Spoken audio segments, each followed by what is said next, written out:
Lidi, Ahoj. my jsme z kanálu Pyrotechnika. No, jsme na místě určení. Dneska tady budeme trošku blbnout se zápalnicí. No, ale zjistili jsme takový menší problém, že tady máme tak trošku blbej terén. Jestli vidíte, tak je tady trošku bahníčko, blátíčko. No, my se teďka pokusíme nějak přejít.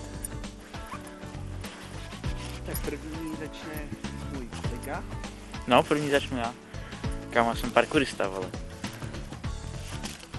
Bitches!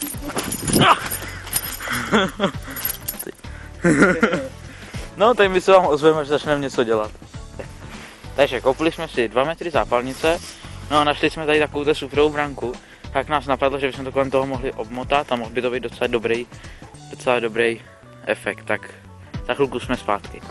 Tak, my už to máme hotový, hezky takhle kolem celý brány a jdem to zapálit. Tak to zapal.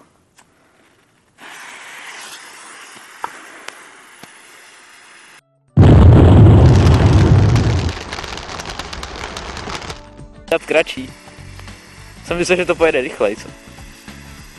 Fuj, to smrdí. Ale teď to uhasí. Jak to uhasit?